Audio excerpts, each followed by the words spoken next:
But right now, I'm joined in Sydney by Liberal MP Jason Falinski. And good to have you with us, Mr Falinski. But first of all, gay marriage. Dean Smith says he'll be bringing on a private member's bill. Planning is well advanced. We're bringing it to the party room shortly. If he does, will you support it? Well, I'd need to see what's in it, first of all. But look, I have to say that my community elected me with gave me a mandate at the election to take same-sex marriage to a plebiscite. That's the policy I've signed up to. That's the one I'm committed to. And I'd advocate that the leaders in the Senate get on with the job of passing that piece of legislation so Australians can have their say on this important issue and we can move forward. So you are prepared to at least take a look at it if there was support within the party room, enough support within the party room to bring it on as a private member's piece of legislation? Would you support it? Well, Jim, I don't think that's going to be the case. I mean, I can't speak about party room or indeed talk about what the views of the party room would be. But what I do know is, and I know a number of people would make this point, that the policy we took to the election, the clear mandate that the government has, is for this issue to be decided by the Australian people at a plebiscite. It's a piece of legislation that we put to the Senate that has been rejected. I think there was not another issue that we could have been clearer about. The Senate needs to respect the mandate that the people of Australia have given this government and pass that legislation so that Australians can have a say and we can move on. What does it do, though, for party unity in difficult times when this issue is raised twice in a fortnight? First of all, by Christopher Pyne, and now with Dean Smith going public, I should say. Doesn't help the Prime Minister, does it? Well, the fact of the matter is that the Liberal Party, and one of the features of our party versus that of our opponents, has always been that we have allowed people to have a conscience vote on issues that matter to them greatly. This is no different. The Liberal Party has dealt with contentious issues in the past and will do so in the future. It is one of the distinguishing features of our party. It was how our party was founded by Sir Robert Menzies, and it's how it will continue into the future.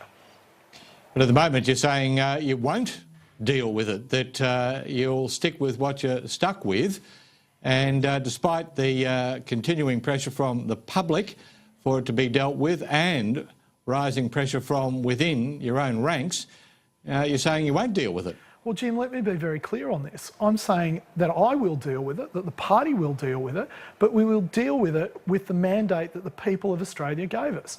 If we live in a democracy, and we do clearly live in a democracy, but if that is to have any meaning whatsoever, we have elections, we take policies to those elections, and the Parliament should respect the will of the people. Now, the government was given a mandate by the public to have this issue decided by a plebiscite, decided by the people at a plebiscite. I don't think it is an unreasonable proposition if elections are to have any meaning and if the democracy in this country is to have any meaning, that the government's mandate be respected on this issue. So is your advice then to Dean Smith and Trent Zimmerman as well that they should take their bat and ball and go home and forget about it? Absolutely not. My advice is to the Senate to pass the legislation that the Australian people gave the government a mandate. That's not going to happen. That's not going to happen, Jason Falinski. But Jim, why isn't it going to happen? Why is it not going to happen? Well, because there's not a majority there. But why isn't there a majority?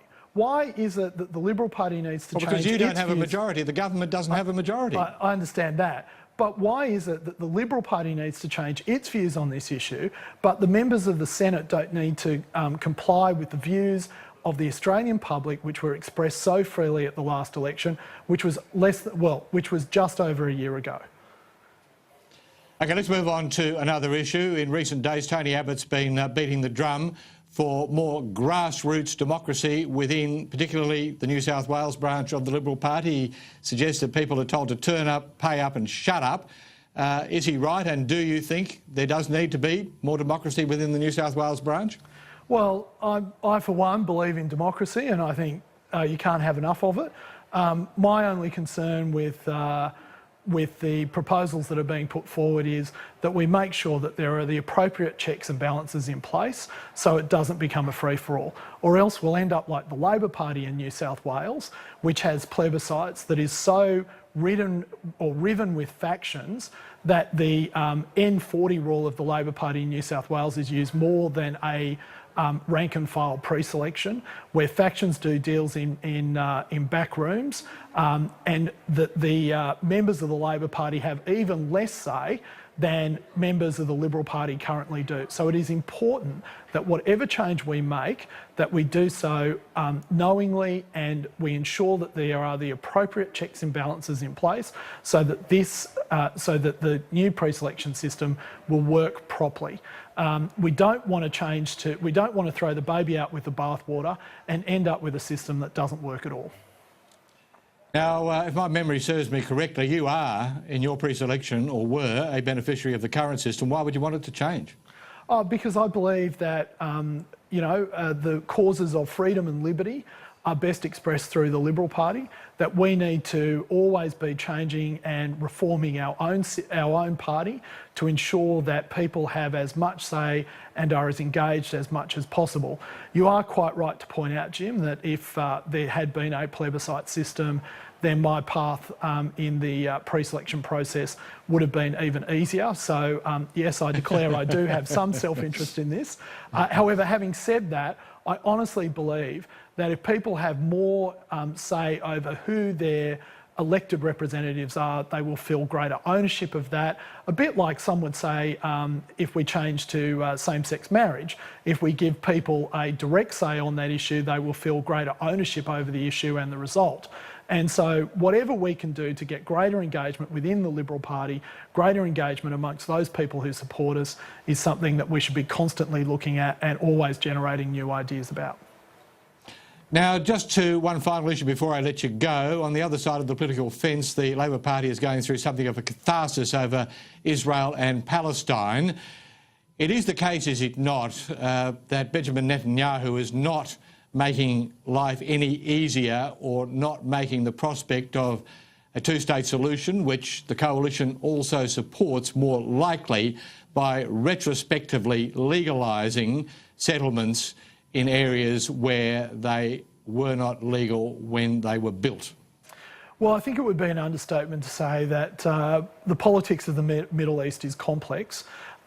It's suffice to say, though, that Bob Carr's motion to the Labor conference is really unbecoming of a former foreign minister. But what would you expect from someone who gave us Eddie Obeid, Ian MacDonald and others in the New South Wales Labor Party?